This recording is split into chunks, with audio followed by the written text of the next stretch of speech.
ফ্যামিলির ছোট শিশুদেরকে নিয়ে শর্ট টাইমে একদিনের ট্যুরে যাওয়ার কথা ভাবছেন? তবে আপনার জন্য ঢাকার নিকটবর্তী বাংলার তাজমহল এবং রাজমণি পিরামিড হতে পারে পারফেক্ট একটি দর্শনীয় স্থান। কারণ এখানে রয়েছে শিশুদের বিনোদন দেওয়ার মতো অনেক কিছু। ছোটদের জন্য সুন্দর এই রাইডারগুলো রাজমণি পিরামিড এরিয়ার ভিতর রয়েছে। বাংলার তাজমহল ঘুরে দেখার পর রাজমণি পিরামিড এরিয়াতে প্রবেশ করলে বেশ কিছু স্মৃতি ভাস্কর্য আপনার নজর কাড়ার পাশাপাশি ইতিহাসের বিভিন্ন অধ্যায় স্মরণ করিয়ে দিবে, যার একটি হলো মুক্তিযুদ্ধে ব্যবহৃত এই কামানগুলো, যা আপনার কল্পনাকে 1971 সালের গৌরবোজ্জ্বল মুক্তিযুদ্ধে ফিরিয়ে নিয়ে যাবে।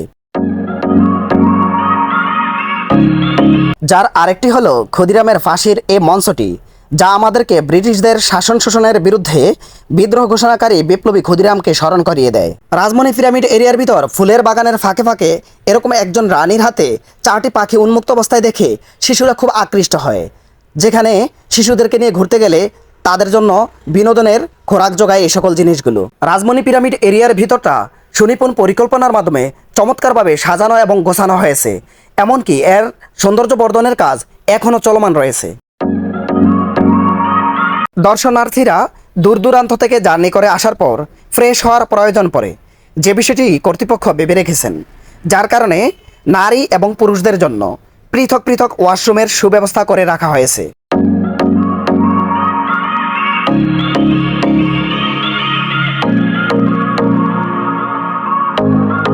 এতক্ষণ নারীদের বাথরুম ঘুরিয়ে দেখানো হয়েছে, চলুন এবার দেখি পুরুষদের বাথরুমের কি অবস্থা।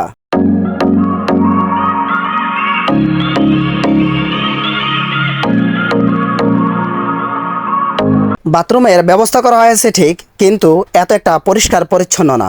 রাজমণি পিরামিড এরিয়ার ভিতরে আরও রয়েছে একটি কফি শপ, যেখান থেকে আপনি ইচ্ছে করলে চা, কফি, কোল্ড ড্রিঙ্কস কিংবা হালকা নাস্তা ক্রয় করে খেতে পারবেন।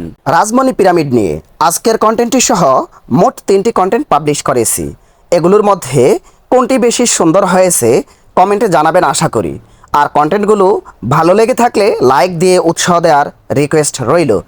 আরও সুন্দর সুন্দর এবং নতুন নতুন ভ্রমণ রিলেটেড কন্টেন্ট পেতে চ্যানেলটি সাবস্ক্রাইব করে রাখুন।